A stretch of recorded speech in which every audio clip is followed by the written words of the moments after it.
करो जो सबसे ज्यादा इम्पोर्टेंट है। एंड में आ जाऊंगा, बाकी मैं कॉन्सेप्ट समझा दूंगा, उसके नोट शेयर करूंगा।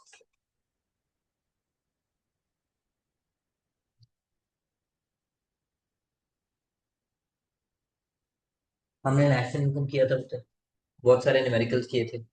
उससे रिलेटेड अगर मैंने टेस्ट किया था, मैंने एक दो क्वेश्चन थ्योरी बेस्ड भी डाल दिए, जस्ट टू चेक कि अगर आपको खुद पढ़े तो आप कर सकते हैं। अब उसी पे रिलेटेड आज की ऑलमोस्ट 1 आवर की क्लास बेटा उसी पे देंगे। नेशनल इज इक्वल टू, ये लिखना नहीं है अभी, सुनना है तो, ये हमें पता है, मैं बस रिकॉल कर। National is equal to plus N FIFA. N FIFA मतलब, N FIFA equals FIFA minus FIFA. ना, डोमेस्टिक इनकम के लिए मुझे क्या आना जरूरी है, जो मैं पढ़ा चुका हूँ। Economic call domestic territory of a country, कि जो भी चीज डोमेस्टिक और इकोनॉमिक टेरिटरी ऑफ कंट्री में आता है, वो डोमेस्टिक इनकम का पार्ट तो है ही, इरिस्पेक्टिव ऑफ द फैक्ट वो मैंने बनाया या ट्रम्प ने मेरे आके यहाँ झाड़ू लगाया। Correct.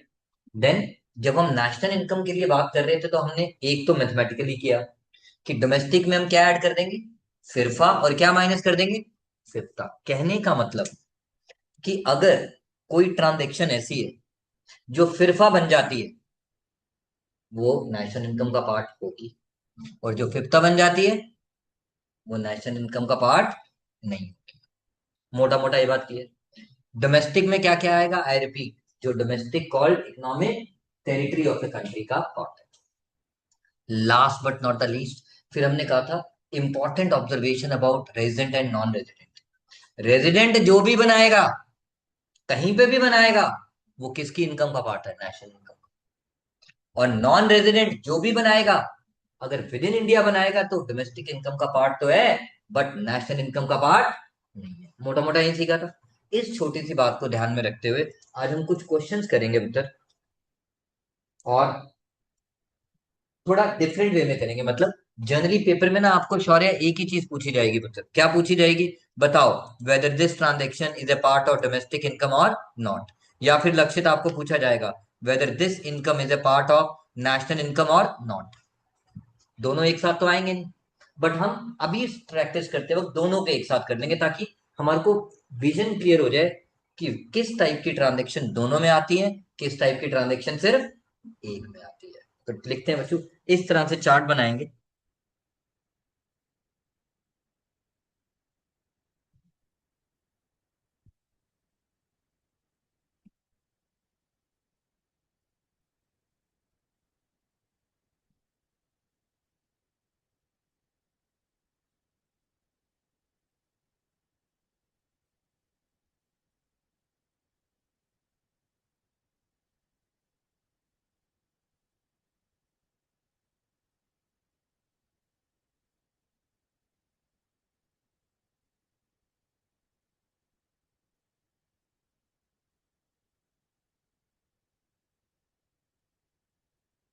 Domestic income, national, number one.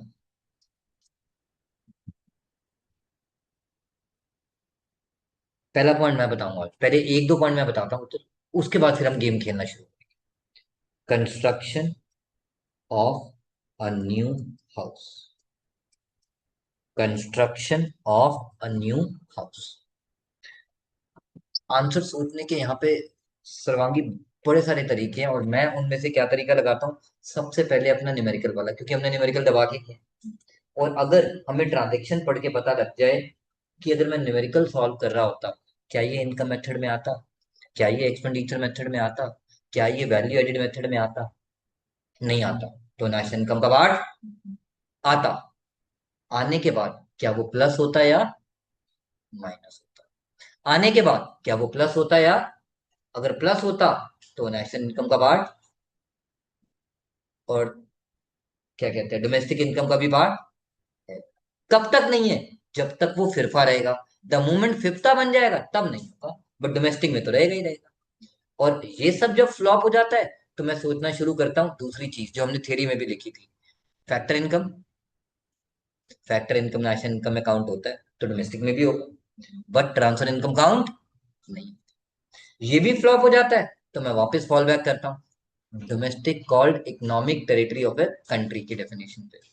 Domestic called economic territory of a country की डेफिनेशन पे खुला हुआ है बेटा। बेटा आगे से टाइम मैनेजमेंट करके आया हूं। ये आज आखिरी बार आ रहे हो आप ऐसे। Domestic called economic territory of a country. Now construction of a new house, बाद में लगा दूंगा बेटा, बैठ जाओ। Construction of a new house. बताओ ईशान, आपको क्या लगता है अगर आप न्यूमेरिकल सॉल्व कर रहे होते ये किसका पार्ट होता?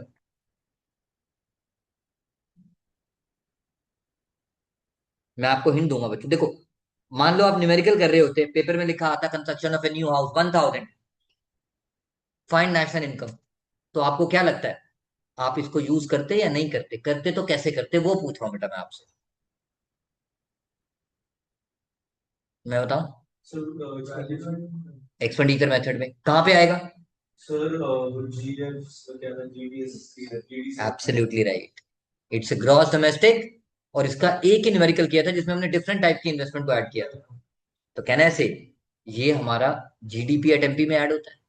जीडीपी मतलब gross domestic product, domestic product में ऐड होता है तो डोमेस्टिक इनकम में भी ऐड होगा और नेशनल इनकम में भी ऐड, क्योंकि इसका फिफ्थ था called factor income paid to abroad से कुछ भी लेना देना। बट अगर ईशान सिर्फ इतना आंसर लिख के आएगा कि yes it is a part of domestic income या yes it is a part of national income, teacher marks नहीं देगी। तो यहाँ पे कीवर्ड क्या लिखना पड़ेगा जो अभी कटियाल ने बोला? क्या बोला कटियाल आपने? इट्स अ पार्ट ऑफ, नहीं मैं शॉर्ट में लिख रहा हूँ, मैं जीडीसीएफ को मैंने शॉर्ट में लिख दिया क्या है, और यहाँ पे मैंने लिख दिया डू। डू का मतलब क्या हुआ यश? दोनों का रीजन सेम है। क्रॉस मारूंगा तो मतलब वो नॉट है, टिक मारूंगा तो मतलब वो पार्ट है, और नीचे उसका मैं रीजनिंग मेंशन कर रहा हूं। ये कीवर्ड अगर आपके आंसर में नहीं होंगे तो शौर्य आप मान लो आपको नंबर नहीं मिलने वाले। क्लियर है भाविका? नंबर टू पे आ गए। नंबर टू, नंबर टू हमने लिखा विनिंग ऑफ लॉटरी प्राइज,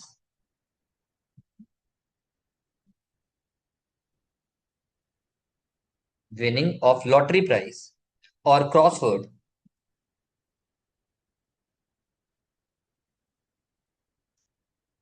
और other windfall games, other windfall games. तो बताओ सर्वांगी, क्या आपके किसी भी मेथड में किसी पार्ट में ही आएगा पुत्र? हाँ बच्चों, देखो अब रीजन की बात बात में करते हैं, अभी नहीं आएगा क्योंकि कहीं फिट ही नहीं होता। तो ठीक है, ना डोमेस्टिक में आएगा ना नेशनल में, बट रीजन जानना जरूरी है। रीजन शौर्य आपको क्या लगता है ये क्यों नहीं आएगा? सर फैक्टर इनकम नहीं है। मतलब इट डज नॉट, इधर सुनो, फर्स्ट चैप्टर मैं लिखवाना भूल गया हूं, मुझे याद है मैं नोट्स दे दूंगा। सर्कुलर फ्लो ऑफ इनकम समझाया था बट लिखवाया नहीं था पुत्र।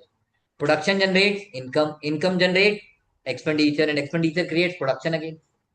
तो अगर कोई चीज flow of goods and services को कंट्रीब्यूट नहीं करती है तो वो डोमेस्टिक क्या नेशनल क्या किसी भी इनकम का पार्ट। तो अगर आपको स्पेसिफिक रीजन रीजन पता है, जैसे फर्स्ट वाले में आपको स्पेसिफिक रीजन पता था ना पुत्र कि कैपिटल फॉर्मेशन का पार्ट है, बट यहाँ आपको कोई स्पेसिफिक रीजन तो पता ही नहीं। तो जब आपको कभी स्पेसिफिक रीजन नहीं पता या याद नहीं आ रहा, हाँ बेटा पेन देखे आगे पढ़ो तो, it does not contribute to, वहां आप क्या लिख दोगे?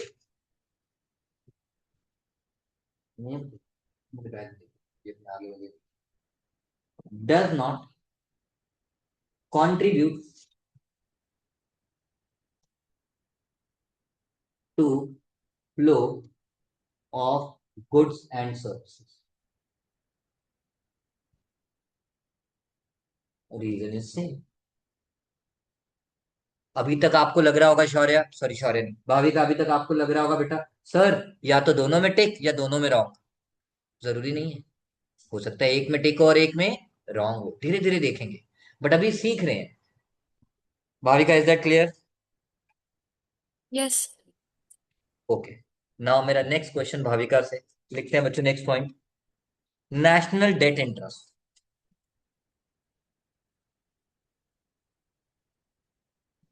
National debt interest.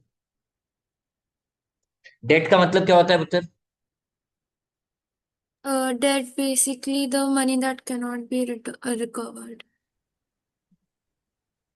नहीं नहीं बच्चों, वो बैड डेट होता है मेरा पुत्र। आप अकाउंट्स वाली डेफिनेशन लगा रही हो। डेट का मतलब लोन मेरा पुत्र, खाली जब बैड डेट थोड़ी लिखा है पुत्र, डेट लिखा है मेरा बेटा। Okay. डेट का मतलब लोन। लोन पे हमने इंटरेस्ट दिया। अब यहाँ पे हम कौन है? हम पार्ट ऑफ हाउस होल्ड, या हम पार्ट ऑफ सरकार? नेशनल, नेशन के पॉइंट ऑफ व्यू से बात कर रहे हैं, और नेशन के बारे में कौन सोचता है? भारत सरकार। अब आज एक बात बोलने जा रहा हूँ, ये बाय डिफॉल्ट रूल है। गवर्नमेंट जनरली कभी भी बोरो करती है, मेजोरिटी ऑफ द केसेस में वो कंजम्पशन के लिए बोरो करती है, इन्वेस्टमेंट के लिए। Thank you.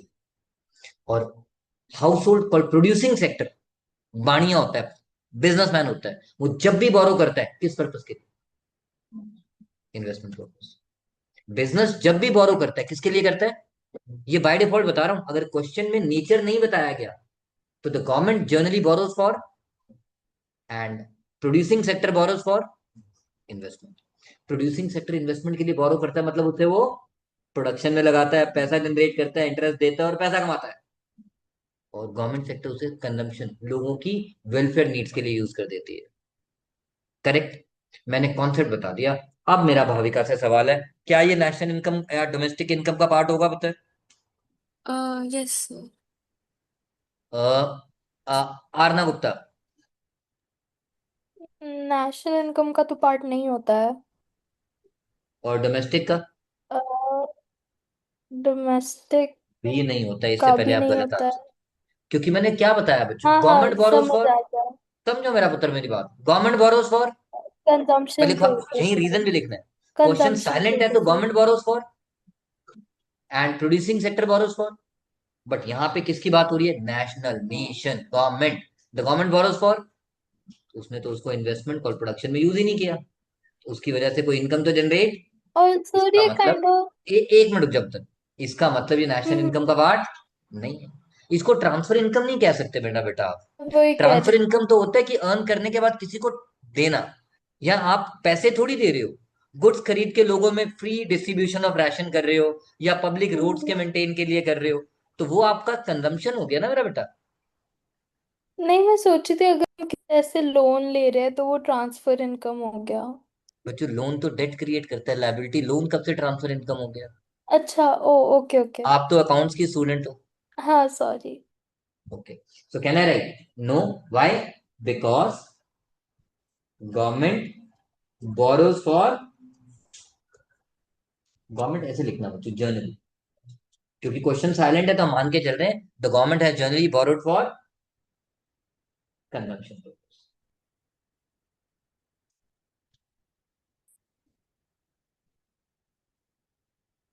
डू मतलब reason remains.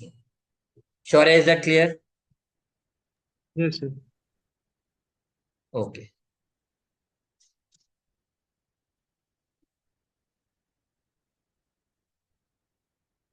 Number 4,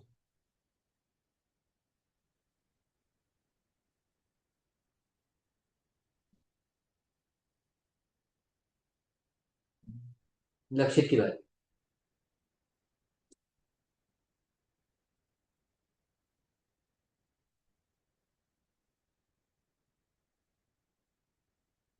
increase in the price of stock lying with the trader.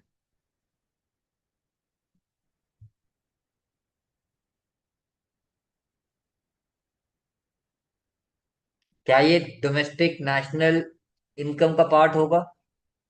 Yes sir, होगा। ओके, कटियाल।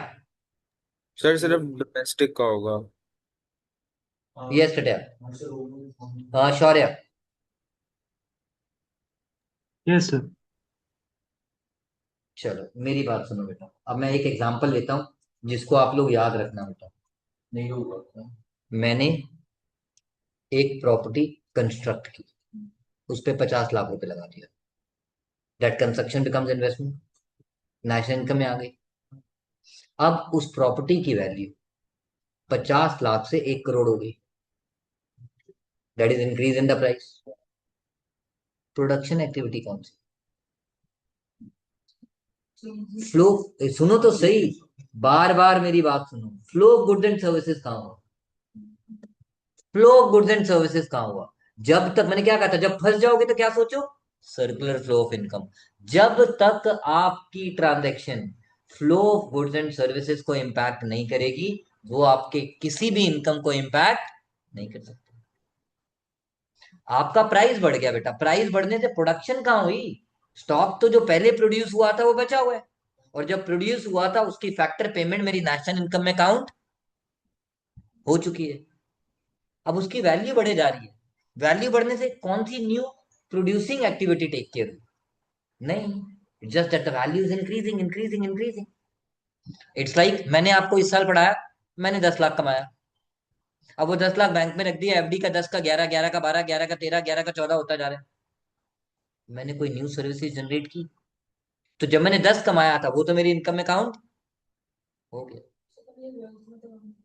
वेल्थ में काउंट होता है ना, इनकम में तो काउंट ना। यहाँ पे तो इनकम की बात कर रहे हैं ना। So can I write? No. Why? It does not contribute to flow of products.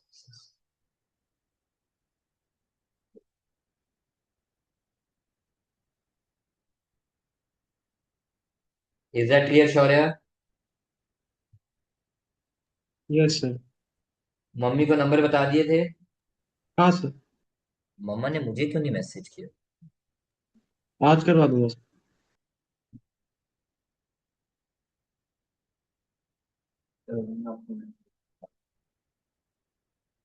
मैंने शेयर नहीं किया। क्या चाहिए था आपको? एग्जाम आईडी आप अभी दे दो। और दूसरा टेस्ट का जो आपने डिस्कशन करा था काउंट्स का उसके रिकॉर्ड। वो मैं डाल दूंगा, आज आ दूंगा। कल में से हो गया वो, मैं रात को पहुंचे बहुत लेट कर रहा हूँ। नेक्स्ट पॉइंट पे आ जाओ बच्चा पार्टी।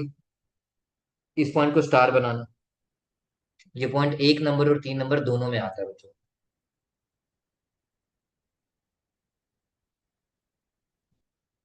एक नहीं, 1.5 नंबर का होता है बच्चों, जब भी वो डिफेंड और रिफ्यूट ट्रू और फॉल्स में पूछते हैं। आरना की बारी। परचेज बाय फॉरेन टूरिस्ट और food purchase by foreign tourist at a hotel in Delhi, एक ही बात है। होगा फूड परचे मत अच्छा, इसको ऐसे लिख लो, परचेज मतलब food, purchase by foreign tourist in new Delhi. वो वहां आके सीताराम के छोले भटूरे खाने आया था अमेरिका से। कौन? ट्रम्प। कौन? ओसामा बिन, अरे वो तो मर गया, छोड़ो। तो वो इंडिया में अपना एक्सपेंस कर रहा है, राइट? मुझे इतनी इंग्लिश नहीं आती। रॉन्ग। आप मुझे बताओ, हाँ या ना? हाँ है तो क्यों, ना है तो क्यों?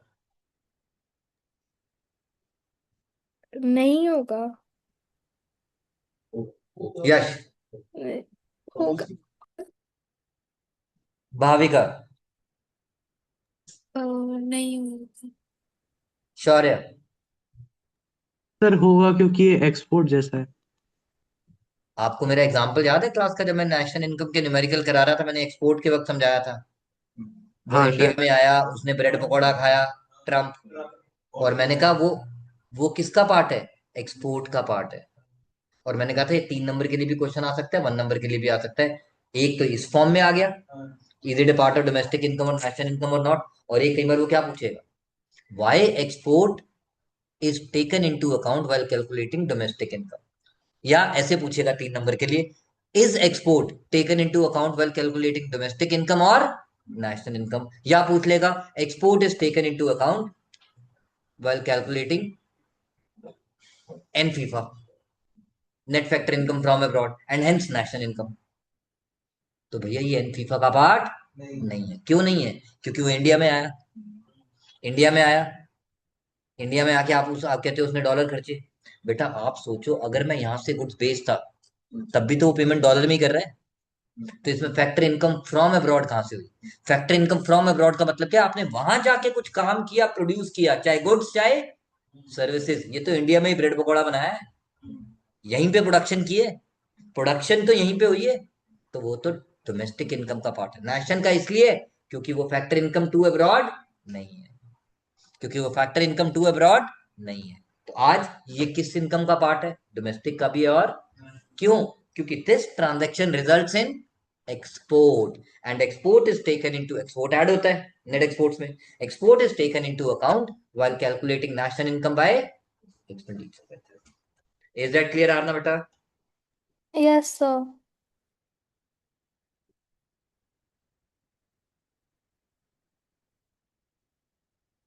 As it amounts to export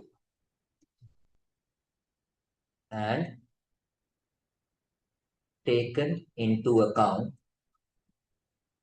under expenditure। Bhavika समझ आया बेटा? Yes. क्योंकि मैं इस पर्टिकुलर टॉपिक का सेपरेट टेस्ट लूंगा बच्चों, क्योंकि इसमें आप गड़बड़ करते हो। जब भी 6 नंबर का क्वेश्चन आता है और चॉइस में नहीं आता, बैंड बच जाती है हमारी। जनरली ये न्यूमेरिकल के साथ चॉइस में आता है, but you can not take it for granted.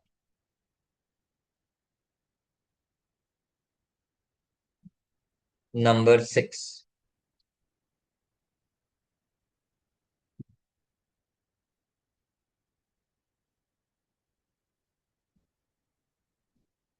Rent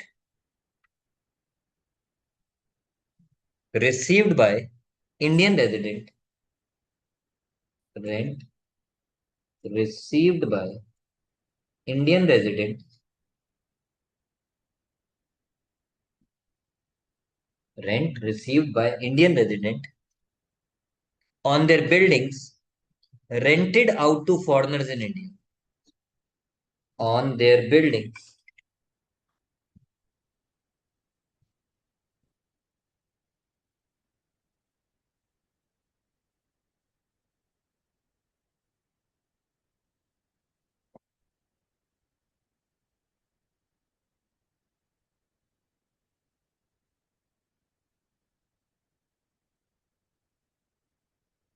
online में कोई बच्चा पूछने वाला? सबसे एक एक बात पूछ लो। यस, यश की बारी। Rent received by Indian resident on their buildings rented out to foreigners in India। How to? आराम आराम से चलेंगे। क्या ये डोमेस्टिक इनकम का पार्ट है?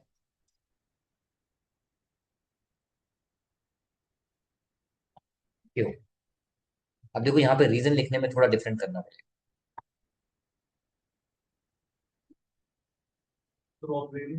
Indian resident rent on their building rented out to foreigners in India. Building कहाँ पे है? अब बड़े प्यार से सुनना, मेरी रिक्वेस्ट है यश। क्या ये जो बिल्डिंग इन इंडिया है, क्या ये डोमेस्टिक टेरिटरी ऑफ इंडिया की एक्सेप्शनल लिस्ट में आता है? नहीं, वो तो सिर्फ कौन सी थी? Foreign embassies and military establishments. तो ये छोटी छोटी बातें याद रखना। वो कौन सी थी? Foreign embassies and military establishment. एक मिनट, एक्सेप्शन में क्या था? क्रॉस बॉर्डर, जो कंफ्यूजिंग वाला था, बट वो उस इनकम कंट्री की इनकम है जहां वो रहते हैं, ना कि जहां काम करते हैं। पढ़ा था ना पुत्र हमने? क्रॉस बॉर्डर करते हैं, बांग्लादेश से इंडिया में आते हैं, काम करते हैं, काम करके शाम को अपने घर चले जाते हैं। हाँ मेरे पुत्र। सर एयरपोर्ट्स भी ऐसे डोमेस्टिक टेरिटरी में ही आते हैं, लेकिन इंटरनेशनल है। उससे क्या फर्क पड़ता है? इंटरनेशनल है तो क्या हुआ? क्या वो डोमेस्टिक टेरिटरी की एक्सेप्शनल लिस्ट में आता है? बच्चों देखो, कुछ चीजें हैं, मैं कहाँ आता होगा, तेरे कहने से आता होगा। हमने पूरी डेफिनेशन पढ़ी थी, उसमें सिर्फ क्या आया था? Foreign embassies and military establishment. और क्या आया था? Ships and aircraft owned and operated by the resident of India, चाहे वो कहीं पे भी खड़ा है। वो एयरक्राफ्ट था, जमीन थोड़ी। जमीन सिर्फ फॉरेन एम्बेसी और मिलिट्री एस्टेब्लिशमेंट की। हाँ बच्चों, नहीं देखो, रीजन वो बात की बात, सबसे पहले हमने बात करना है बिल्डिंग कहाँ पे है। सो building is in domestic territory of, and hence it is a part of domestic income of. तो जब आप डोमेस्टिक इनकम आंसर लिख रहे हो, तो आपका रीजन क्या है? As building in India is a part of. Number एक। नंबर दो, rented out to foreigners in India, तो मैंने उनसे पैसा कमाया। इट इज जस्ट लाइक अगर मैं वहां जाके सर्विसेज देता और पैसे कमाता, तो क्या कहलाता? फैक्टर इनकम कहलाता। पक्की बात? लॉक कर दो। तो लिखो उत्तर आंसर।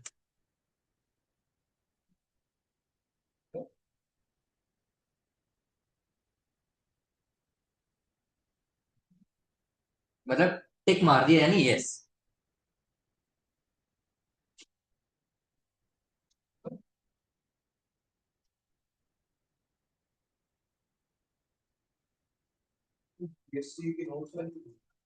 हाँ उधर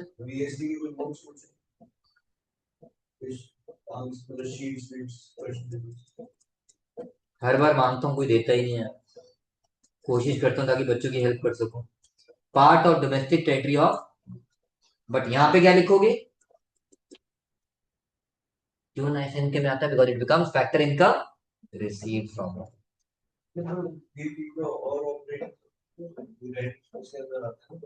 हाँ वो भी कह सकते हो, बट सिंस ये फॉरेन करेंसी में अर्न किया ना तो।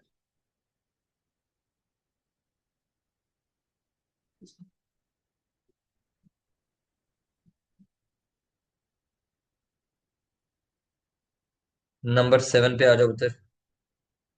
जी मैंने आपके साथ कर लिया।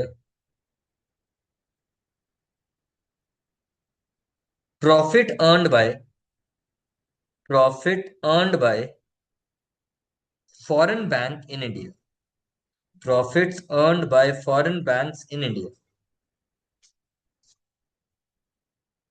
profit earned by branches of foreign banks in India.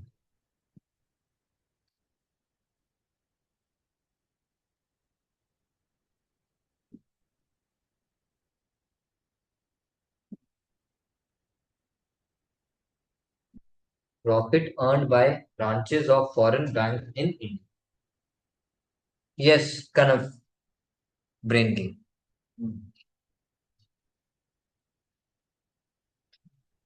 क्या ये डोमेस्टिक इनकम का पार्ट है? क्यों सर? यस ईशान, क्या ये डोमेस्टिक इनकम का पार्ट है? हाँ बच्चों, हाँ बच्चों,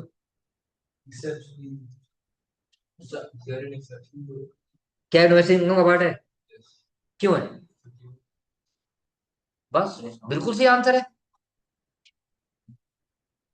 डू, डू मतलब ये वाला डू। मैं दोबारा से सेम चीज क्या करूंगा ना लिखवा के, बस थोड़ा मॉडिफाई करके लिखना है। Profit earn by branches foreign banks in India, वहां पे मैंने लिखा है बिल्डिंग इन इंडिया, यहाँ क्या लिख दोगे? Foreign banks in India are part of, क्योंकि ये उसकी एक्सेप्शनल लिस्ट में नहीं आता। बिल्कुल ठीक बोला बेटा। सो आप लिख दोगे बस foreign banks in India are part of domestic territory of India, that's why it is a part of domestic income of India. अब मेरा अगला सवाल, क्या ये नेशनल इनकम का पार्ट है? कनम की बात, क्या ये नेशनल इनकम का पार्ट है बेटा?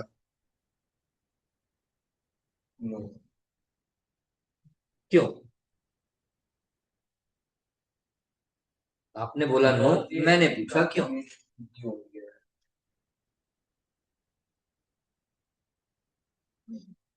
Bhavika, sir because it is not an Indian bank, like जो पैसे हम अर्न कर रहे हैं वो इंडिया में नहीं है। मुझे लगता है मेरे सब बच्चों को ना ह्यूमैनिटीज लेनी चाहिए, साला ह्यूमैनिटीज वाली बातें करने हैं। सॉरी हाँ, एक बच्चा ह्यूमैनिटीज वाला भी है, सॉरी। Absolutely right. मैंने पहले भी ये बताया था, फॉरेन बैंक इंडिया में काम यहाँ करते हैं, पैसा कमा के हवाई जहाज में भर के फुर करके अपने घर ले जाते हैं। सो इट बिकम्स, उसी से बच्चों मैंने इसलिए बताए थे न्यूमेरिकल करते वक्त, ताकि इस समय काम आए। तो it is not, because it is फिफ्ता। शॉर्ट में लिख दिया, आपको बस अंग्रेजी में लिखना है। It becomes factor income paid to abroad. Aarna, is that clear? Yes, sir.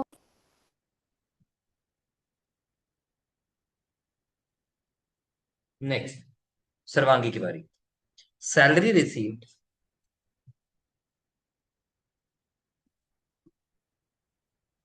by Indian resident, salary received by Indian resident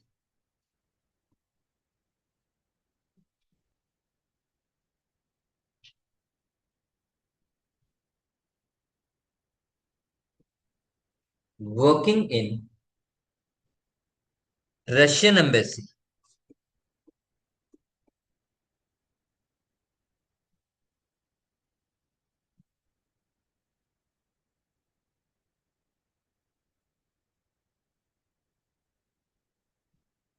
in India.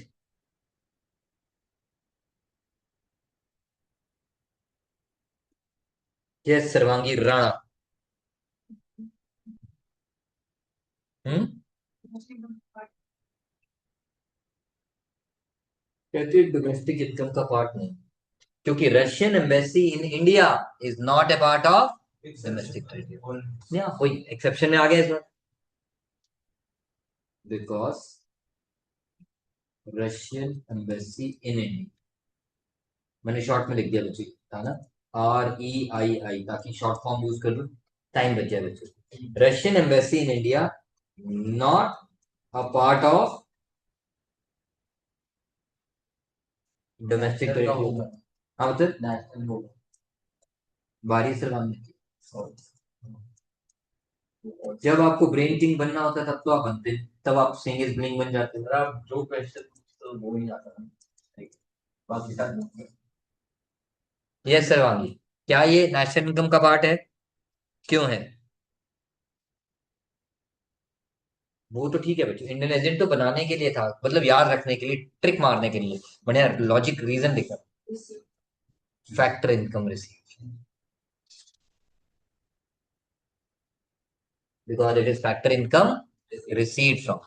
तो वैसे सीयूई भी कह सकते हैं ना, जो इम्पोर्टेंस हम तो सीयूई भी कह सकते हैं। नहीं कह सकते बच्चों, सीओई होता फिर तो national domestic income and national income में आना ही चाहिए, या तो डोमेस्टिक इनकम में आ ही नहीं रहा, तो आपको वो डेफिनेशन के साथ चलना है बच्चों।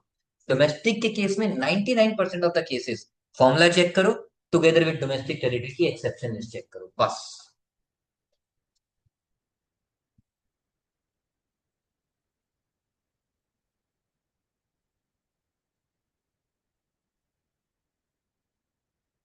नंबर 9,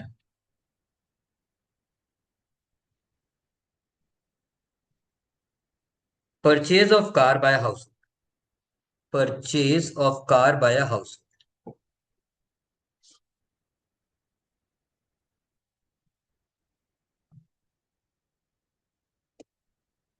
सॉरी सॉरी, हाँ शौर्य की, purchase of car by house. House नहीं नहीं, बीच में नहीं बोलना, अपनी बारी पे बोलना, बाकी मन में बोलो, तो बिकॉज कई बार क्या होता है, बाकी बच्चे कई बार मुझे मैसेज करते हैं सर हमारी बारी होती है, वो बीच में चौधरी बनता रहता है, हमें फिर समझ नहीं आ पाता। मन में सोचो, सोच नाले में जाके सोचो, बंगला बनाओ वहां जाके, बट अपनी बारी पे बोलो। Yes Yeah. Shaurya, It will be purchase of included. Car by household. Yes, sir, it will be included because it's a part of PFC. कहानी खत्म, देखो उसने फॉर्मूला लगा ली, मैंने बार बार क्या कहा था, सबसे पहले ट्रांजेक्शन को चेक करो, न्यूमेरिकल करते हो क्या आप किसी मेथड में कंसीडर करते, जिस भी मेथड में कंसीडर करते याद करो, NDPFC, नेट डोमेस्टिक मतलब डोमेस्टिक में तो आ ही रहा है, GDP MP डोमेस्टिक में तो आ ही रहा है, GVMP डोमेस्टिक में तो आ ही रहा है, कुछ नहीं मिला तो डोमेस्टिक टेरिटरी की डेफिनेशन।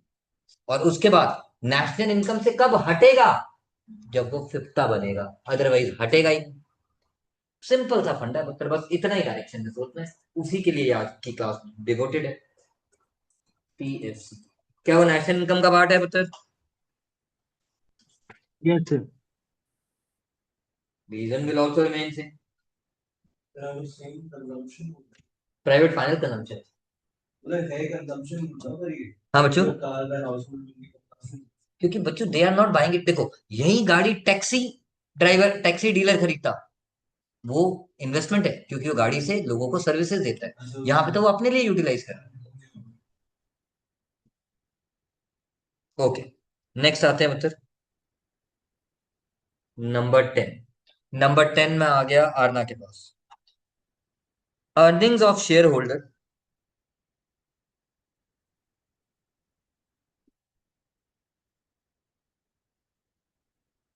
ये पॉइंट सर्वांगी नहीं समझ आया तो बेटा मेरे से पूछ लेना, ये थोड़ा सा अकाउंट से कनेक्टेड है, बट आई थिंक आपको समझ आएगा, हमने बीच में इनडायरेक्टली इसके बारे में बात की। फ्रॉम सेल ऑफ शेयर्स,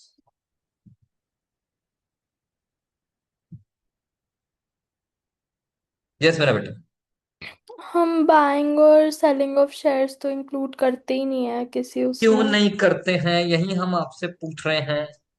क्योंकि वो बस ओनरशिप चेंज हो रही होती है थैंक यू उसका वेरी मच, कुछ। इट्स ए फाइनेंशियल क्लेम, हो क्या रहा है, मैंने एक कंपनी स्टार्ट की, उसमें मैं और कनव और यश शेयर होल्डर थे। उसमें से इसको पैसे की जरूरत पड़ी, इनिशियली हमने पैसे लगाए, वो इन्वेस्टमेंट है, उससे हमारा प्रोडक्शन चल रहा है, इनकम जनरेट हो रही है। अब उसमें से एक शेयर होल्डर ने अपने शेयर्स बेच दिए, आप दोनों के बीच में चेंज हुआ ना मनी, बिजनेस तो कहीं पे भी इन्वॉल्व। दैट्स व्हाई उसने बोला it's a mere transfer of ownership, और उसको इकोनॉमिक भाषा में भी कह देते it's a financial claim created by one shareholder from another, और transferring the financial claim from one person to another, and that's why it is not a part of किसी भी इनकम का, क्योंकि इसका सर्कुलर फ्लो से तो कुछ लेना देना है ही नहीं। बिल्कुल ठीक बोला आरना आपने। तो लिखते हैं बच्चों एज रॉन्ग रॉन्ग, मतलब दोनों जगह आंसर सेम रहेगा। तो Bhavika, is that clear? Yes sir.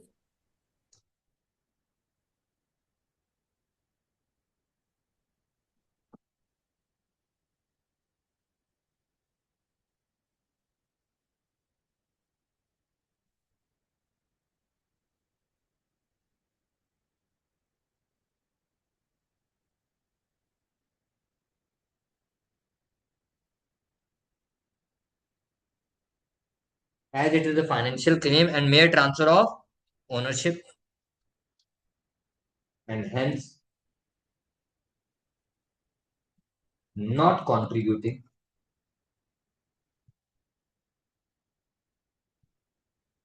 to productive activity.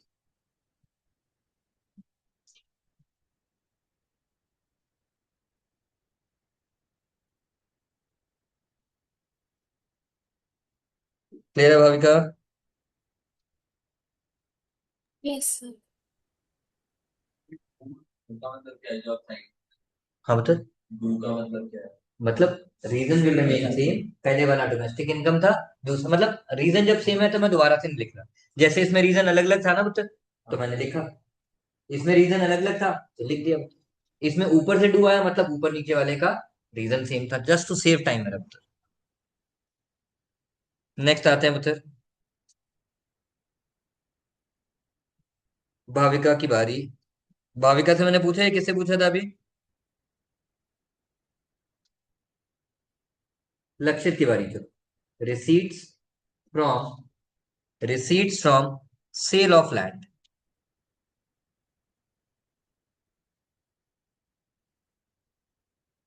receipts from sale of land, yes बच्चों।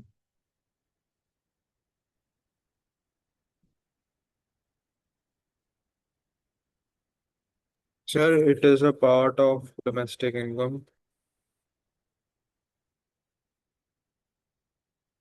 पहले आप मुझे एक बात का जवाब दो, क्या आप मम्मी चिप्स प्रोड्यूस कर सकते हो? भाई अंकल चिप्स है, ये कहते हैं मैं आने वाले टाइम में जब मैं बड़ा इंसान बन जाऊंगा और रिटायरमेंट ले लूंगा तो मैं अंकल चिप्स का कॉम्पिटिटर बनूंगा, I will produce mummy chips. तो क्या आप मम्मी चिप्स प्रोड्यूस कर सकते हो? हाँ। मतलब प्रोडक्शन होगी। मैंने आपसे पूछा क्या आप अपना बैंक स्टार्ट कर सकते हो? पटेल कहता है मैं कल को इन्वेस्टमेंट बैंकर नहीं बनूंगा, अपना ही बैंक बनाऊंगा एचडीएफसी की तरह, जिसका नाम होगा डूबता बैंक, या नाम होगा लेना बैंक, ले लिया वापस नहीं दूंगा। जैसे देना बैंक है वैसे लेना बैंक, बैंक बनाऊंगा अपना। तो जब आप बैंक बनाओगे you will be producing service. आपने खेत खरीदा, खेत खरीद के हम दोनों भाइयों ने डिसाइड किया मिलके खेती करेंगे, तो क्या हम प्रोड्यूस कर रहे हैं एग्रीकल्चर प्रोड्यूस? हमने खेत प्रोड्यूस किया या खेत में गन्ना प्रोड्यूस किया? शुगर की, अंग्रेजी में ऐसे कहते हैं ना, हिंदी में गन्ना कहते हैं। तो खेत प्रोड्यूस हुआ या गन्ना प्रोड्यूस हुआ? तो नेशनल इनकम में खेत काउंट होगा या गन्ना काउंट होगा? खेत पैदा कर सकते हो, तो लैंड कहां से पैदा कर लेगा भाई? आपने बोला receipts from sale of land, again it's a mere transfer of ownership. और वैसे भी ये तो भगवान की देन है, लैंड हम पैदा तो कर नहीं सकते, प्रोड्यूस कर नहीं सकते, it does not contribute to flow of goods, it's a free gift of nature, it's a free gift of nature and cannot be produce. तो जब प्रोड्यूस नहीं हो सकता तो सर्कुलर फ्लो ऑफ इनकम का part, because it is the production which generates income whether it is domestic और it is national. तो भैया receipts from sale of land, तो सोच लेना खेत पैदा कर सकते हो? नहीं कर सकते ना। खेत को बेच के आपने क्या किया? पहले रामलाल के नाम पे था, अब नथुलाल के नाम पे। It's again just like a transfer of ownership, but correct answer जो सीबीएसई ज्यादातर देती है, कहती है it's a free gift of nature. तो लिखते हैं पुत्र, it's a free gift of nature and cannot be produce.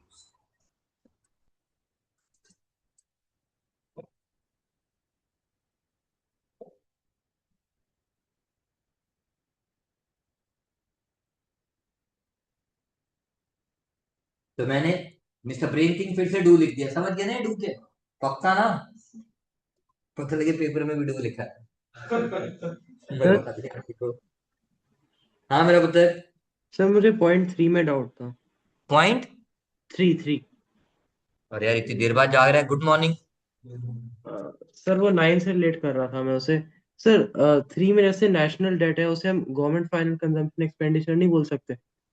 नहीं बच्चों, वहां पे they are borrowing for consumption purpose, यानी उन्होंने प्रोड्यूस नहीं किया, जो प्रोड्यूस कर रखा था उस पर खर्च किया, और उसके बदले उन्हें क्या मिला?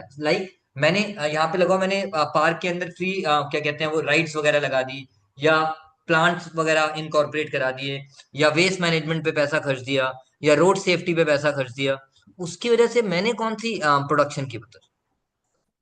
जनरली बोरिंग के केस में अगर आप बोरो कर रहे हो इन्वेस्टमेंट, इन्वेस्टमेंट का मतलब क्या है? You want to use in production of goods and services. कौन सा बच्चों? देखो इनडायरेक्ट तो सब कुछ इनकम से लिंक कर दूंगा। फर्स्ट इमीडिएट इंपैक्ट क्या है? क्या वो प्रोडक्शन बाउंड्री में एंटर किया? अगर वो प्रोडक्शन बाउंड्री में एंटर किया डायरेक्टली और इनडायरेक्टली इमीडिएटली, तब तो वो नेशनल या डोमेस्टिक डिपेंडिंग ऑन पार्ट है, अदरवाइज वो पार्ट नहीं। अभी एक और इंटरेस्ट भी आएगा शौर्य, वहां पे मैं फिर एक ही चीज पूछूंगा कि बच्चों आपको ये सोचना है बोरो कौन कर रहा है, और वो बोरो जनरली किस पर्पस के लिए कर रहा है। And government generally borrows for, it means they are not going to use it in productive activity, and anything which cannot contribute or taken into productive activity, it is not a part of domestic as well as national। Clear है शौर्य? Yes sir. Next आते हैं पुत्र point commission.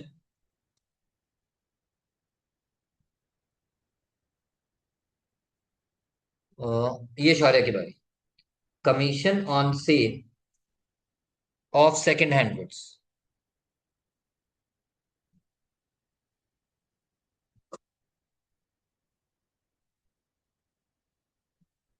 या मैं इसको change करता हूँ,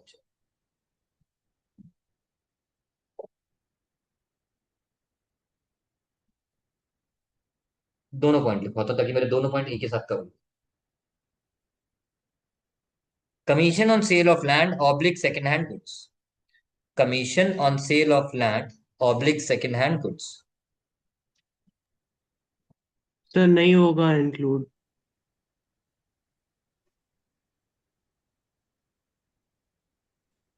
अब मेरा एग्जांपल सुनना बच्चों। कट्याल ने अपना लैंड बेचा कनव को। कट्याल ने अपना लैंड बेचा कनव को, क्या ये नेशनल इनकम में काउंट होगा? ये शौर्य आपकी मेरी बारी है बच्चों, बाकी बच्चे ध्यान से सुनेंगे बच्चों प्लीज। नहीं होगा काउंट। क्यों नहीं होगा? Sir again free gift of nature, transfer of ownership. Okay, money received by Katyal from sale of car oblique house. Money received by Katyal, क्योंकि वो शराबी हो गया, सब कुछ बेचे जा रहा है, नशेड़ी हो गया है, तो इसलिए उसको पैसे चाहिए होते हैं। So money received from sale of car oblique furniture oblique bungalow, सब बेचे जा रहे हैं। हाँ इंक्लूड होगा। नहीं होगा, it's just a transfer of ownership. अच्छा oh. It's just a transfer, thank you मेरा बेटा, वो टॉपिक हम नहीं कर। It's just a transfer of ownership. अब बात करते हैं, कट्याल और ब्रेन किंग को मिलाया किसने? ईशान ने। ईशान कौन है? एजेंट विनोद। ईशान कौन है? एजेंट विनोद। उसका काम ही क्या है? बायर और सेलर को मिलाना और बीच में कमीशन लेना। तो अब जो ईशान को कमीशन मिली, उस पॉइंट की बात हो रही है यहाँ पे। क्या वो काउंट होगा? Yes, he is producing service, he is giving service. उसने आप दोनों को मिलाया और उसी के लिए तो पैसे चार्ज कर रहा है in consideration of the services rendered. तभी तो कहते हैं production is not only of goods but also of service. Service review, the income received from sale of second hand food slash that was not. Commission नहीं बच्चों, income. अब income, income वो capital gain भी हो सकता है ना, मतलब वो एक वेग टर्म है मतलब। क्योंकि इनकम रेकरिंग नेचर की भी होगी और नॉन रेकरिंग नेचर की भी। Recurring nature means profit term, non recurring means capital gain term. जैसे विंडफॉल गेन था, वो कैपिटल गेन था। ओके, सो क्लियर है शौर्य? ये काउंट होगा या नहीं होगा पुत्र? होगा। क्यों होगा? Because it is against productive services. Is that clear Bhavika? Yes. आपको तो क्लियर है ना? डू लिख रहे हैं, क्यों? पेपर में डू तो नहीं लिख के आओगी? ठीक, अगला क्वेश्चन यश की बात। देखते हैं यश हमें गौरव प्राप्त कराएंगे कि नहीं।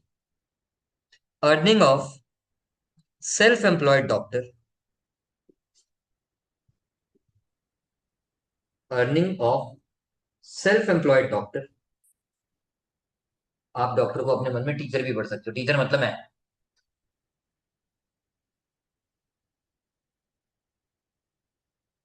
आप लॉयर भी पढ़ सकते हो। लॉयर मतलब जो लॉयर है, मतलब जो भी है। तो earning of self employed doctor having a clinic at his own residence. अब देखो बेस्ट एग्जांपल है। Earning of A self employed teacher having an institute at his own residence. But being a CA, tax planning अलग चीज है। ये property मेरी नहीं, मेरे पापा की, मैं तो रेंट देता हूँ। टैक्स प्लानिंग का पार्ट होता है। Okay, earning of self employed doctor having a clinic. तो यहाँ पे वो ये बोल रहे हैं क्लिनिक भी उसका है, अपने घर में उसने क्लिनिक बनाया।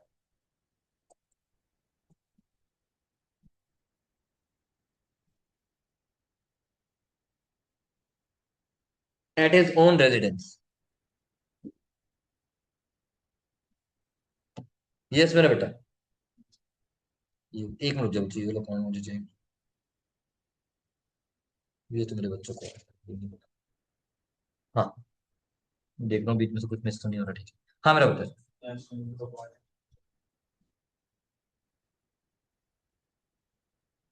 दोनों का रीजन समझ गया मैंने, इसीलिए अपना एग्जांपल याद दिलाया था, ताकि याद रहे। मैंने अपना एग्जांपल किस में लिया था? यहाँ पे राइटर, फाइटर, प्रोड्यूसर, डायरेक्टर सब में हूं। तो मैं जो यहाँ पैसे कमा रहा हूँ, उसमें कुछ पैसा सैलरी का है, क्योंकि कहीं और नौकरी करता तो सैलरी मिलती। और कुछ पैसा वो जो प्रॉफिट आया उसका। तो जो मैंने टोटल यहाँ से इनकम अर्न की, वो खाली प्रॉफिट नहीं है, उसमें कुछ पोर्शन मेरी सैलरी का भी है। वही अपॉर्चुनिटी कॉस्ट वाला कॉन्सेप्ट। तो that's why this is called MISE, यानी mix income of self. Is that clear लक्षित? Yes, sir, clear.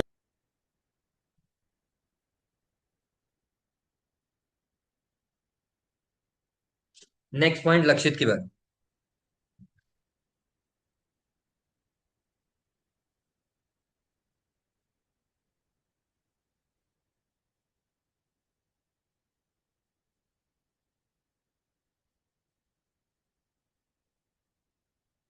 imputed rent of self occupied house, imputed rent of self occupied house। जैसे मैंने अपने ही घर में, मैंने अपने ही घर में बैंगन पैदा कर दिए पीछे किचन गार्डन में, बट ये डिफरेंट एग्जांपल है। दूसरा, मैंने अपने ही घर में क्लिनिक खोल रखा है, जिसका मुझे रेंट नहीं देना पड़ता। इट इज लाइक, याद करो मैंने एग्जांपल लिया था, मैंने देसी घी बनाने का काम शुरू किया। इस साल मैंने 100 किलो देसी घी बनाया, तो पंजाबी में कहते हैं बेबे, बेबे मतलब दादी। दादी का फोन आया, ले पुत्र 1 किलो घी घर ले आई, मतलब ब्रिंग 1 kg घी होम। तो ये 1 kg घी की बात हो रही है कि क्या वो 1 kg घी इनकम में काउंट होगा। सिमिलरली इम्प्यूटेड रेंट, अगर ये जगह मेरी अपनी ना होती, किराए पे लेता, किराए पे लेता तो किराया देता, किसी को तो किराया देता, किसी को तो इनपुट, अब उसको अलग से देना, किसी को तो किराया देता। चलो ये लगा लो, मैं काम ही नहीं करना चाहता, घर बैठ के चाय पीना चाहता हूँ हर वक्त। ऐसी वो आवाज निकाल के पीते हैं, मजा ही तब आता है। देखी नहीं हिंदी मूवी तुमने? देखो, तो अब मैंने इस बेसमेंट को क्या कर दिया, रेंट आउट। बट सिंस मैं पढ़ा रहा हूं तो मैं रेंट आउट नहीं कर पा रहा। तो मुझसे कोई पूछे तूने कितना प्रॉफिट कमाया, मेरे पास वैसे तो आए थे 1 लाख रुपए, मगर मैंने 1 लाख नहीं कमाया, मैंने 70,000 कमाया। क्यों बोला मैंने 70,000 कमाया धंधे से? क्योंकि 30,000 तो मैं वैसे ही कमा लेता। तो ये जो 30,000 को जो मैं अलग कर रहा हूं, this is called imputed rent of self occupied house. और ये पॉइंट तो मैंने पहले भी बताया था, दादी के देसी घी से ही बताया था, इसलिए मैंने वो एग्जांपल आज वापस लिया। तो देखते हैं किसको याद है। इसका tell your turn, mood change हो गया। मैंने किससे पूछा था वैसे? चलो कटयाल की बारी। So this will, hold on. I think it should, हाँ बच्चों, I think it should, हाँ बच्चों, I think it should be down. Why? Sir, because property आपकी है. असाइन इम्प्यूटेशन का मैंने वर्ड भी बताया था बच्चों, वो डेफिनेशन लिखवाई नहीं थी, कुछ डेफिनेशन आप बुक से भी पढ़ सकते हो, मैं नोट्स भी दे दूंगा। Imputation means assigning a monetary value to the good for which no payment is made. Monetary value क्यों असाइन कर रहे हैं? क्योंकि हम उसे इनकम में काउंट करना चाहते हैं, अदरवाइज मैं उसे मॉनेटरी वैल्यू देता ही क्यों। इम्प्यूटेशन की डेफिनेशन भी ये कहती है, assigning a monetary value to the goods produce but for which no payment is made. Like 1 kilo देसी घी घर ले आया, पेमेंट नहीं की, बट जब वो घी प्रोड्यूस हुआ उसके फैक्टर पेमेंट तो हुई है ना, और फैक्टर पेमेंट हुई है तो किसका पार्ट बना? सर्कुलर फ्लो ऑफ इनकम का, क्योंकि प्रोड्यूस तो हुआ है। और जो भी चीज प्रोड्यूस होती है that is contributing to factor payment, and factor payment and factor income is one and factor income is always taken into account, and factor income is always taken into account. So can we say ये count होगा या नहीं होगा? शौर्य, कटयाल, भाविका? होगा। Alright, तो answer लिखते हैं बच्चों। ये आंसर बस एनसीईआरटी मतलब सीबीएसई का लिखना है, क्योंकि संजीव गर्ग में एग्जैक्टली वही छापा हुआ है, तो यहाँ पे आप लेमैन सेंस में लिख सकते। इसकी कीवर्ड सेम ही लिखना, मैंने यहाँ स्टार बना दिया बच्चों। लिखते हैं बच्चों, as people living in such houses, as people living in such houses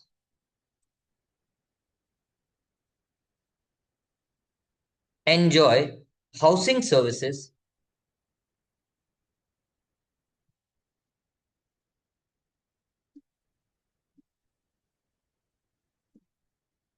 similar to those in the rented houses।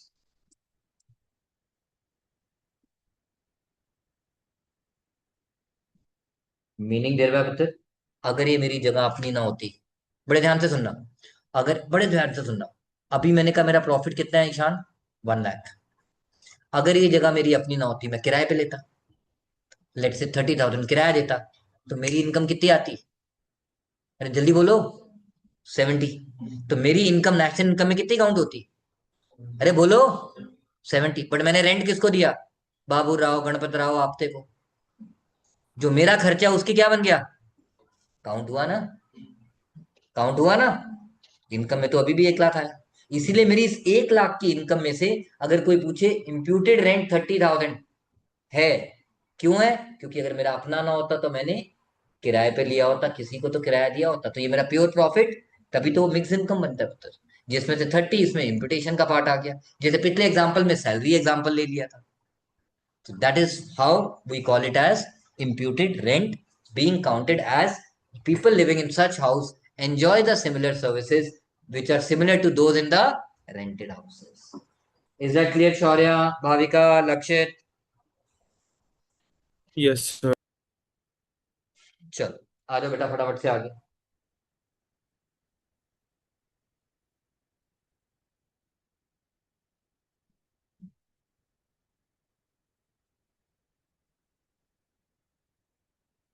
Number 15, wheat grown by farmer.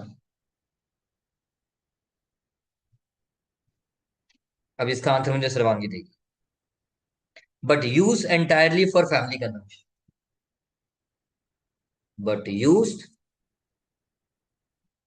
entirely for family consumption.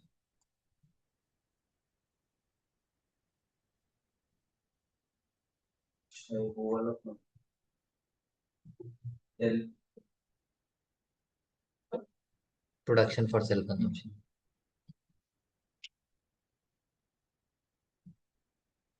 Yes Sarvangi बेटा, क्या ये काउंट होगा? चलो आप मुझे वैल्यू एडिड मेथड का formula बताओ. Value of output का total sales plus change in stock plus कहां पर, ऊपर कहां पर, किस पे? मैंने कभी नहीं बोला ऐसा हो नहीं सकता. आपने मन में सपना ले लिया होगा, मैंने ऐसा सपना कोई नहीं दिखाया आपको. मैंने ऊपर ऐसा कोई पॉइंट ही नहीं किया उत्तर अभी तक. तो अगर आपकी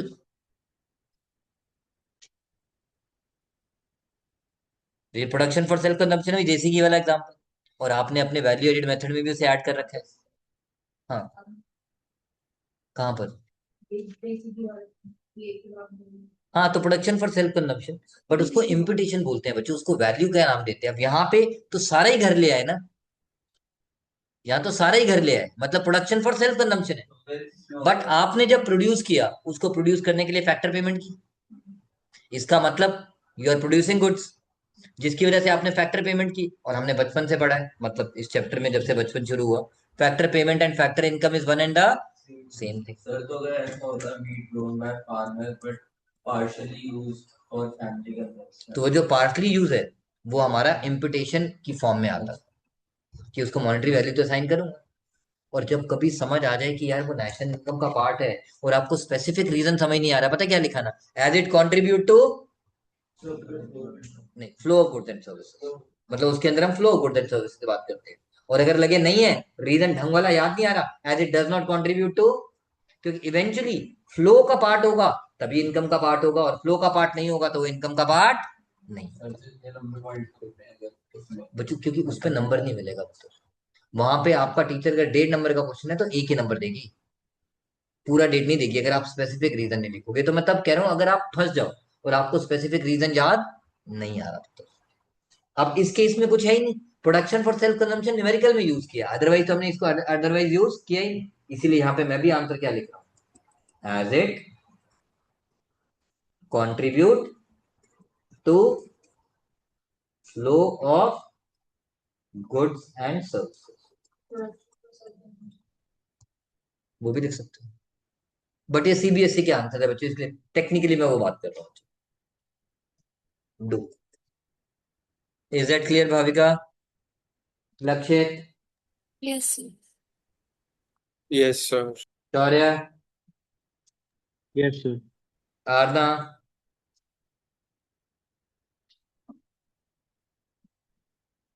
आरना, आरना सो गई क्या? यस सर, सॉरी अनम्यूट नहीं हो रहा. मुझे लगा स्नोरिंग की आवाज आ रही थी आपकी तरफ नहीं. से. अरे सो कैसे? ओके नेक्स्ट लिखते हैं आपकी बारी. ग्रोइंग ऑफ भिंडी,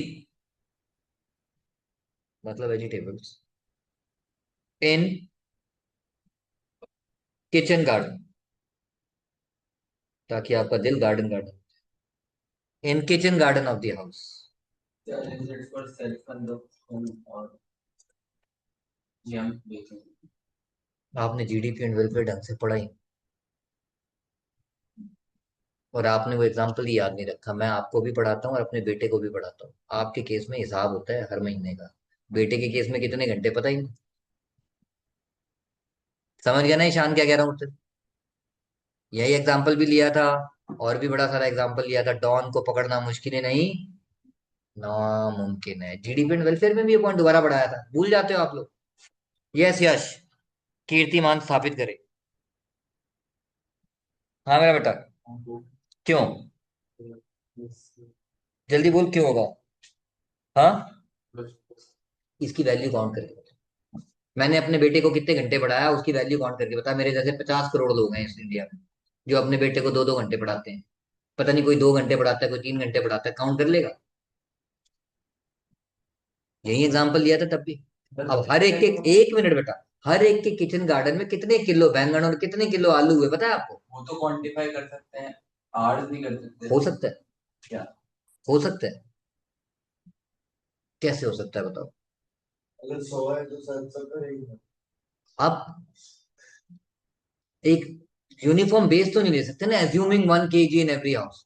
क्या घर घर जाके आप चेक करके देखते रहे यहाँ पे बैंगन है, आलू है, टींडे हैं? कभी ऐसा आपने सर्वे सुना? पॉपुलेशन का सर्वे सुना है, होता है बच्चों, बट ऐसा कोई सर्वे सुना? तभी करके तो इसको बेटा जीडीपी एंड वेलफेयर में नॉन मॉनेटरी एक्सचेंज में पढ़ा था। क्यों? क्योंकि इसकी वैल्यू को एस्टिमेट करना मुश्किल ही नहीं। क्यों? क्योंकि मैंने अपने बेटे को कितने घंटे पढ़ाया, मैंने हिसाब ही नहीं रखा। जब हिसाब नहीं रखा तो काउंट कैसे करूंगा? Same thing goes for it. Is that clear Aarna? तो आपका बेटा क्लास में यस सर। ऐसे आगे बैठ तो स्टूडेंट को हाँ, अभी लास्ट क्लास में डालता था। मैं कहा बोलो थे हैं और रहेंगे। उसको भी होता है। हाँ, मेरे लिए सब बराबर है बच्चों। When you are in a class, you are a student. Class को स्टूडेंट। यस। पर जब वो करके नहीं आता तो क्या बोलते हो आप? बोलते हो मम्मी को नहीं, फिर तो उसको पनिशमेंट मिलता है, यहीं बैठता है। नॉट, और नहीं तो रात को घर जाके पनिशमेंट मिलता है। That is there. अब रात 2 दिन फोन नहीं मिलेगा, because not possible to estimate the value of production. हम क्या? बोलते हैं कि तुमने तुमने जो भी किया आलू प्रोड्यूस करा है, तो तुम वो जाके मार्केट में लोगे तो उसकी तो वैल्यू है। तो मैम, आप पूरे नेशनल इनकम की बात हो रही है, आप निकाल सकते हैं। दोनों सेम बोला वो मानती है। है ना।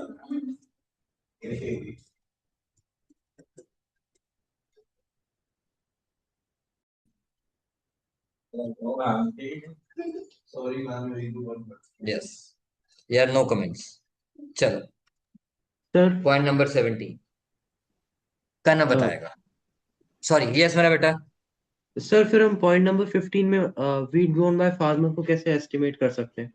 बच्चों, वीट ग्रोन बाय फार्मर एक स्टिपुलेटेड लैंड है, और उसको कैसे काउंट कर सकते हैं? सुनो, वहां पर हम वीट ग्रोन बाय फार्मर को काउंट नहीं कर रहे। आपने मेरा एग्जांपल नहीं सुना था जो मैंने समझाया था। जब आपने वीट ग्रो किया, उसको ग्रो करने के लिए यहाँ पर ये टिपिकल एजम्पशन चलती है कि आपने फैक्टर सर्विसेज ली लोगों की in the form of labour. Labour को आपने पेमेंट की पुत्र, यस सर। और जो लेबर को आपने पेमेंट की, that's a part of factor payment. और फैक्टर पेमेंट है, वेजेस तो काउंट होंगी ना मेरा बेटा। अच्छा। यस। अब वैसे अगर आप बात करो ना, मैं थोड़ा कैमरा ऑफ करके बात करूंगा, ये थोड़ी बेकार सी बात है। क्वेश्चन 17, मिस्टर ब्रेन किंग की बारी। Yes mister brain king. 2 point. वैसे ये नहीं पूछना था, दूसरा पूछना था। दूसरा मैं यश से पूछूं, नहीं वो लक्ष्य से पूछूंगा, sorry. Insurance premium, insurance premium paid by a household, insurance premium paid by a household,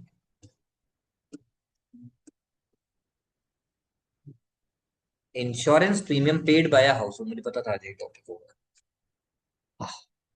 yes मेरे को नेक्स्ट क्लास के लिए याद दिला दियो। नेक्स्ट क्लास में स्टार्ट तो इंडियन इको करना है, इसके मैं नोट शेयर कर दूंगा, थोड़ा सा मैं इसको पढ़ा दूंगा। सेकंड चैप्टर करना है तो मुझे बहुत सारे स्कूल में ना, अभी स्कूल खुलते 4 चैप्टर इंडियन इको के आ रहे हैं। मैं कम से कम 2 तो करा लूं यार। तुम्हारा स्कूल पागल।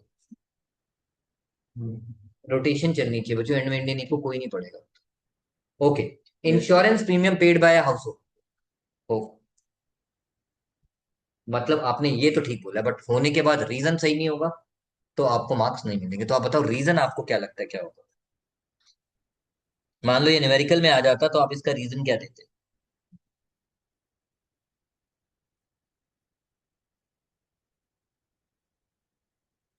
आरना, आप सोच सकते हो, साथ साथ सोचना बंद नहीं करना, सोचना ले नहीं जाना। Insurance premium paid by a household. Um, because I don't know. हाँ ऐसे रीजन याद नहीं आ रहा। Yes Bhavika. Sir, because it is a payment for a service. यार ये ह्यूमैनिटीज वाले आंसर नहीं लिखने होते। यस लक्षित। I don't know, sir.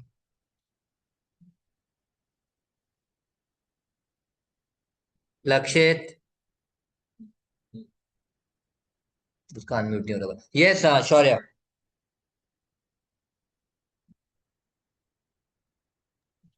पता नहीं शौर्य, सर। हाँ बता। पता नहीं सर। बच्चों क्यों नहीं पता यार? अब एक बात बताओ, आप अपने बच्चे की ट्यूशन फीस पे करते हो तो वो किसका पार्ट है? प्राइवेट फाइनल कंजम्पशन एक्सपेंडिचर का। आपने इंश्योरेंस प्रीमियम हाउस होल्ड ने पे किया, that's also part of private, क्योंकि यू आर कंज्यूमिंग इधर गुड्स और।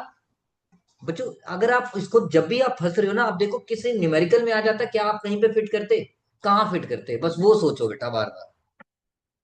अगर डायरेक्टली स्ट्राइक नहीं करता तो that is the only best way to remember. एक वो, दूसरा डोमेस्टिक कॉल्ड इकोनॉमिक टेरिटरी, वो जब डोमेस्टिक के टर्म में आए, और तीसरा क्या कहते हैं, circular flow of income. So part of PFC. Shaurya, is that clear now? Yes sir. Next बारी लक्षित की। लक्षित मेरी आवाज आ रही है? हाँ सर, आ रही है। पिछले में क्यों गायब हो गई थी आपकी आवाज? I don't know, sir.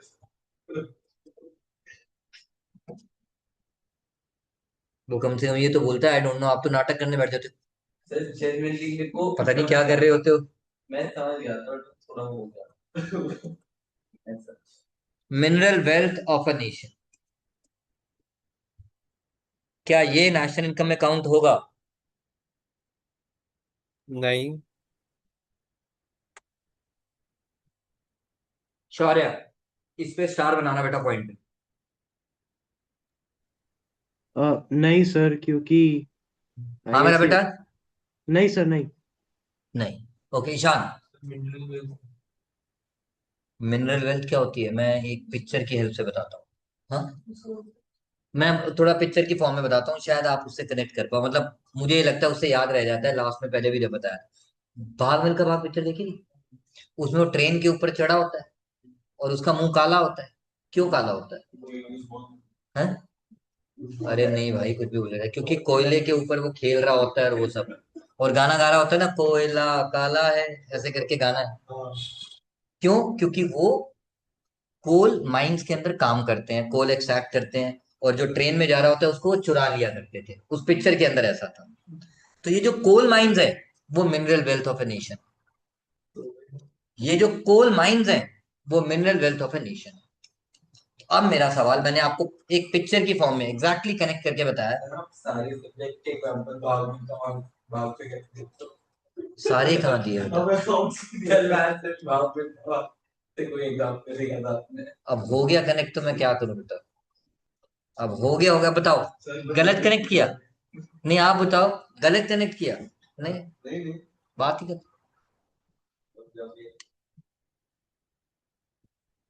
तो वो बताओ mineral wealth of a nation का क्या करूं? सर वोलेंटा वाले उत्तर में होगा। ये वही है, कहाँ है? ऑनलाइन मेमोरियन कर रहे हैं ना। कहते हैं annual. Yes, mineral wealth of a nation. Ishan answer. या okay, Shaurya answer. No sir. हाँ मेरा बेटा। No sir. ओके, यश। चौपन। बच्चों सुनो मेरी बात, दो एग्जांपल लेते हैं। Mineral wealth of a nation से मैंने बताया था वो कोल माइन, सुनते जाओ। कोल माइन, कोल माइन सामने है, मैं उसे देखे जा रहा हूँ। हाँ। कुछ हो रहा है? नहीं नहीं। कुछ नहीं हो रहा। कोल माइन सामने, मैं उसे देखे जा रहा हूं, कुछ हो रहा है? नहीं हो रहा। मैंने 4 बंदे पकड़े, हाँ। उनको जो मुझे कॉन्ट्रैक्ट मिल गया, बिकॉज हर एक कोल माइन से एक्सट्रैक्ट नहीं कर सकते, you have to take a contract, आपको लीज पे लेना पड़ता है 1 साल 2 साल। मुझे 1 साल की गवर्नमेंट से लीज मिली, क्योंकि these are owned by government. मैंने गवर्नमेंट से लीज ली, लीज लेने के बाद 5 लोगों को हायर किया, 5 लोगों को बोला कोल एक्सट्रैक्ट कर। वो एक्सट्रैक्ट करके उस पूरी कोल माइन में कितना है मुझे नहीं पता, 5 क्विंटल्स निकाल के ले आए, और वो 5 क्विंटल ला के मैंने मार्केट में बेच दिया। और ये जो मैंने एक्सट्रैक्ट किया, that 5 quintal is the one which is part of production. बाकी तो स्टॉक है, और you can say free gift of nature है, बट उसमें से जितना आपने एक्सट्रैक्ट कर लिया वो आपकी इनकम का पार्ट है, पूरा मिनरल वेल्थ नहीं है। तो ये पॉइंट इसलिए इंपॉर्टेंट है। क्लियर है यश मेरी बात? लिखते हैं मेरा बेटा फटाफट से। It is a part of national wealth. इसका इसका ना डबल आंसर है बेटा। वो कई बार पूछता है डिफेंड और रिफ्यूट, आप बोलोगे defend and refute both. It is a part of nations wealth, और जो नेशन वेल्थ का पार्ट है वो नेशनल इनकम का पार्ट। But however to the extent the extraction is done out of it, out of this wealth, to that extent it becomes a part of domestic as well as national income. Bhavika, Shaurya, is that clear beta? Yes, sir. So do you depend? Yes मेरा बेटा, it is a part of national wealth, it is a part of national wealth and not included in national income.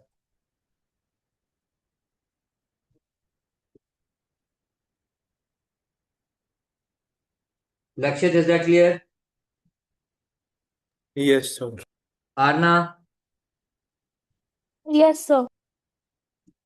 ये point मुझे बहुत time से paper में नहीं आया, आज से 6 7 पहले एक बार पेपर में आया, कभी आया था यहाँ तो लिखा भी नहीं हुआ, आज से 6 7 पहले कभी आया था पेपर में, उससे भी पुराना होगा तभी करके नंबर इस पे डाला नहीं हुआ। But I remember once in my lifetime, पूरे 23 साल के करियर में मैंने क्वेश्चन बोर्ड में देखा, उसके अलावा नहीं देखा।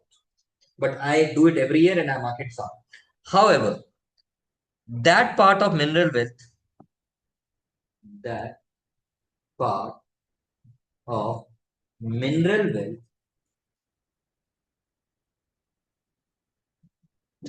which has been extracted during the current year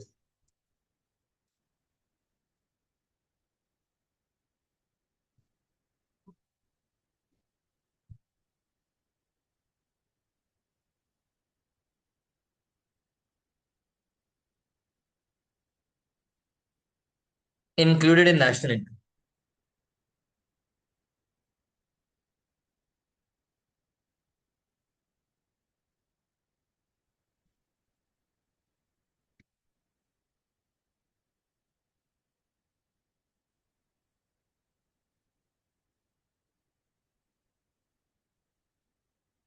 under product method, यानी वैल्यू एडेड मेथड को प्रोडक्शन मेथड भी कहते हैं, प्रोडक्ट मेथड भी कहते हैं।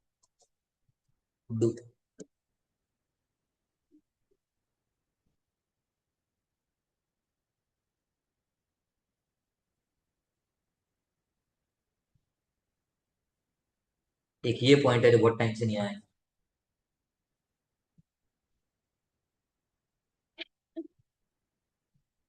ये मैं बताऊंगा बच्चों, फटाफट से देखते हैं। Payment of death duty.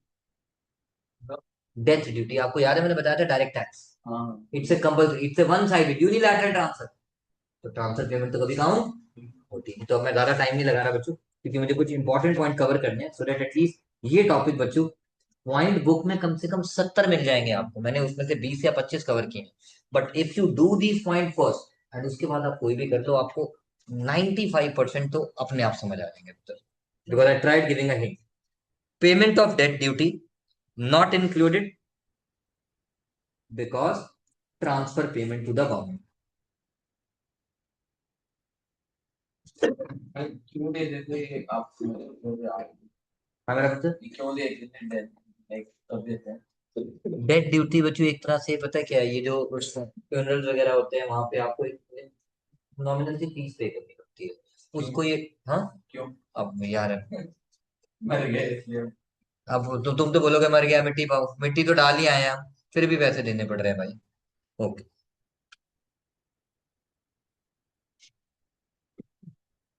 Yes.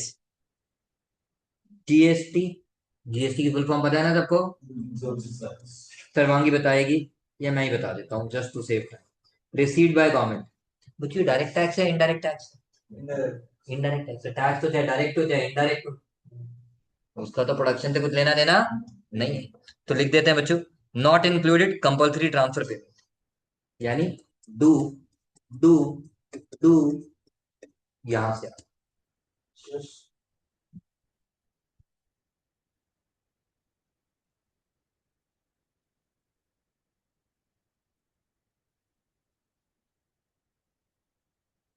अब ये लास्ट इंपॉर्टेंट पॉइंट, एक दो तीन, 2 से 3 पॉइंट करने हैं जो आपके लिए बहुत ज्यादा इंपॉर्टेंट है पुत्र।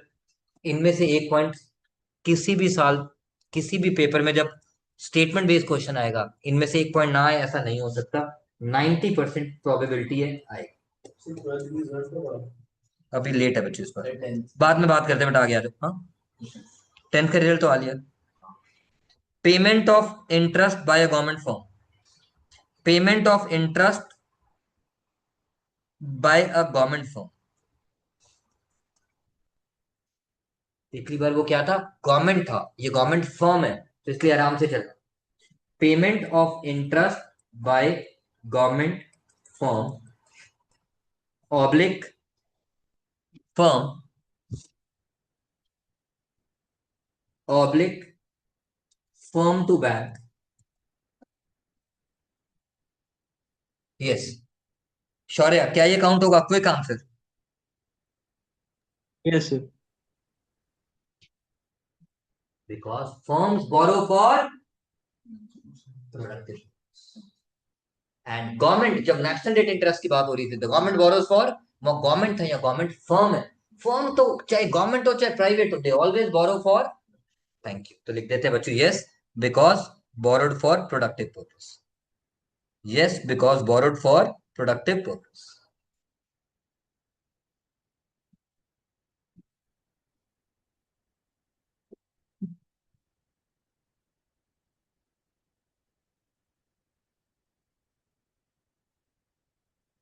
Twenty two.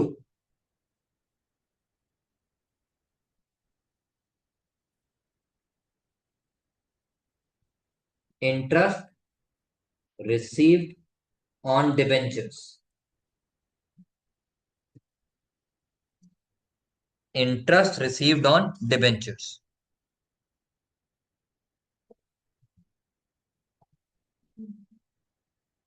Debenture is a kind of borrowing. Debenture is a kind of borrowing. देखो, बोरिंग किससे की? लेट से पब्लिक से। अब होता क्या, मैं आपको लेमन सेंस में फटाफट से बता देता हूँ सर्वांगी को। सर्वांगी, आपको पैसे की जरूरत पड़ती है, आप बैंक से लोन लेते हैं। ऐसी कंपनीज होती है उनको पैसे की जरूरत पड़ती है, वो आप लोगों से लोन ले लेती है। यस। बीएसटी क्या, अभी इस साल पूरा चैप्टर पढ़ोगे अकाउंट्स में। तो आपसे वो पैसे ले लेती है और उसके बदले एक कागज दे देती है, उसके ऊपर लिख देती है 10% डिबेंचर। अब उसके ऊपर 10% डिबेंचर लिखने का मतलब क्या है? कि ये पेपर प्रूफ है कि उन्होंने आपसे लोन लिया है, और उस लोन के अगेंस्ट वो आपको कितना इंटरेस्ट देंगी, क्योंकि उसके ऊपर नाम 10% लिखा है। 7 लिखा होगा तो 7%, 8 लिखा होगा तो 8%। तो इनडायरेक्ट वे ऑफ सेइंग बोरो तो किसने किया है? फर्म ने, एंड फर्म बोरोज फॉर, बात खत्म। तो ये भी नेशनल इनकम में काउंट होगा, क्योंकि debenture is a kind of loan, and loan is generally taken by production unit और by the firm for production purpose. Because debentures kind of loan, because debentures kind of loan is a kind of loan taken by production unit. जैसे ही मैंने taken by production unit बोला, picture clear, that is taken for production purpose.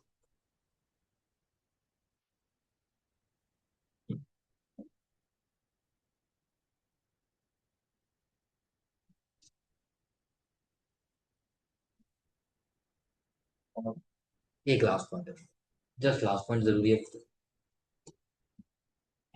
शौर्य आपकी बारी बच्चों, कोशिश करना answer करने की। आता है ठीक, नहीं आता कोई बात नहीं। Payment of interest by an individual to a bank,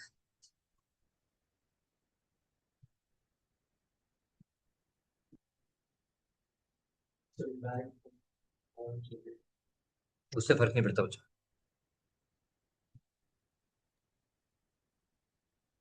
no sir. और interest bye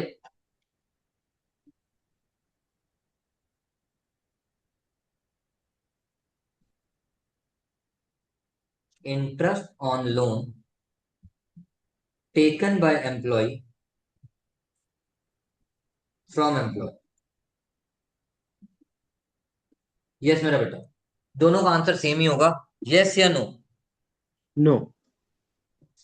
because they are borrowing for, consumption purpose. Thank you मेरा बेटा, because they borrow for consumption purpose. Sir आपने फिर टेक क्यों किया है? सर्वर कोई bank से इंडिविजुअल गलती होगी बेटा, माफ कर दे, डांट कर। तो वैसे भी एम्प्लॉयर आ गया तो फिर काउंट डांटना नहीं होता है, वैसे नहीं करते। सर बैंक से अगर तुम इंडिविजुअल ले, सिर्फ कंजम्पशन पर्पसेस के लिए थोड़ी देता है, कुछ भी कमर्शियली कुछ उसे लाइक अगर इन्वेस्टमेंट पर्पस के लिए भी ले सकता है। बट उससे वो की प्रोडक्शन तो जनरेट नहीं कर, और वो जो घर है वो घर आपका जीडीसीएस में काउंट होगा, और वो इंटरेस्ट काउंट नहीं। छोटी